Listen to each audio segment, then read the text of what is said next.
Zack of all trades. I'm Zack, and today I'm going to be building the Gothic arches for our little $500 shed house thing.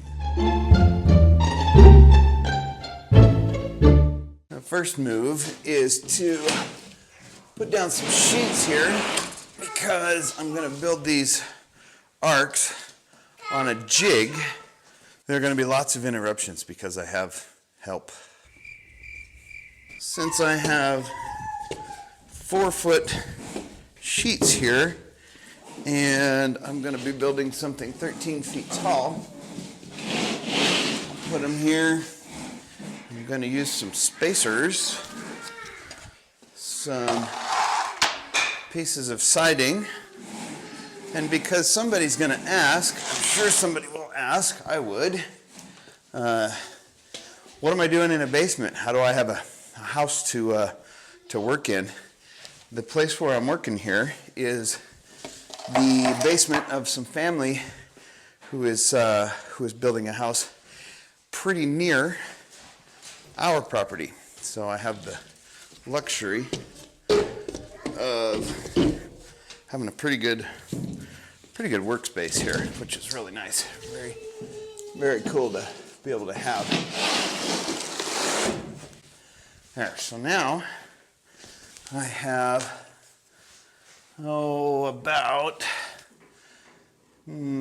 13 and a half feet or so of depth.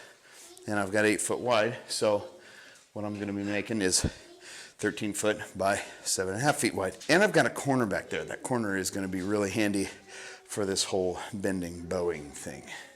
I'm going to do a little measuring here, some measuring and some marking. 13 feet, which is going to be the top, ultimate top of this thing. Mark it here. Do it again over here.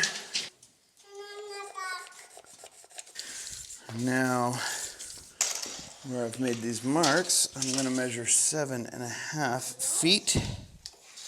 I don't think that it's going to be an issue because these sheets are heavy enough, but just in case the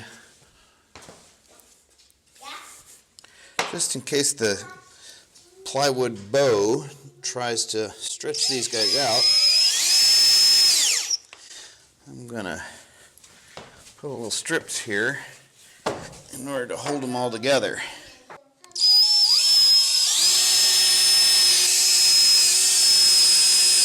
Now I'm going to screw some blocks down here at the corner.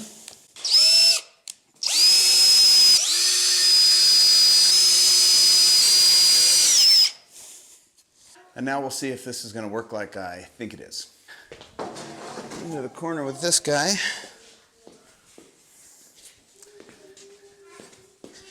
Into the other corner with the other end.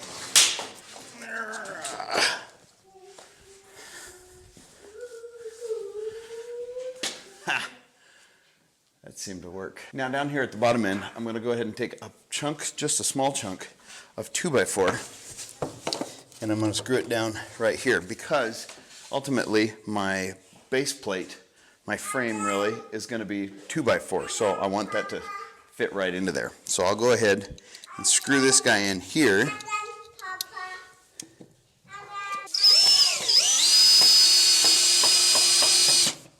I'm also going to screw down a couple of blocks on the outside, here and here. I've seen in a lot of other people's iterations of this project a lot of blocks, like 15 or 20 blocks following the whole contour of this. And in my opinion, I don't think that you're going to get that much, misshapenness when you're bending just this much here. So I'm just going to put down 2 on the outside. Then I will go ahead and put my 4-inch spacers, my 4-inch blocks, which are going to be dispersed throughout the whole thing. And then I can go ahead and put the next one in there with these just temporarily kind of in the way to make up whatever that space is going to be, and then I'll put the blocks on the inside, the jig blocks on the inside to hold it all in place. And then I think I'll be about ready to start using this jig quickly.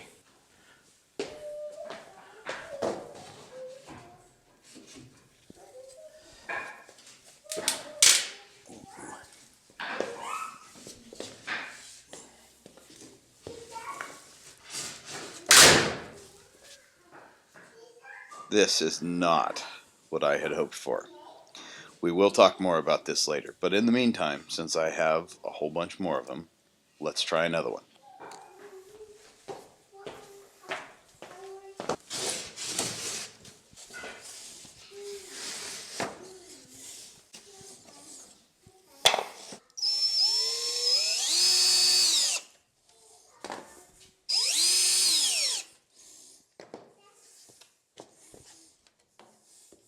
Now I went ahead and marked out 18-inch spacing, just kind of arbitrarily, and I wanted to start it at the center of this joint right here. I want to have one piece of support evenly on either side of that joint, just to shore it up a little bit, just to make it a little bit stronger.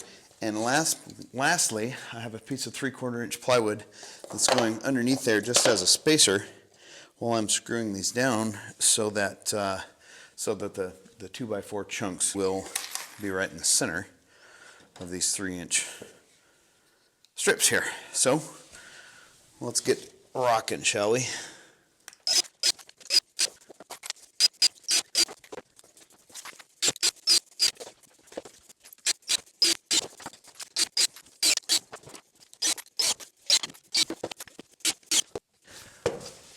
And now, as some of you probably realized before I did, I've discovered the problem with using this corner back here. I'm not going to be able to get my drill back in there to screw into the back side of this block. I think it'll all hold together enough to pull it out of the thing, pull it out of the jig and screw it in outside of it. I hope that's true. Sheesh. So if you're doing this, maybe backing yourself into this corner isn't the best idea. Learn from my mistake. Okay, let's pull it out of the jig and see if it holds its shape, or if it springs.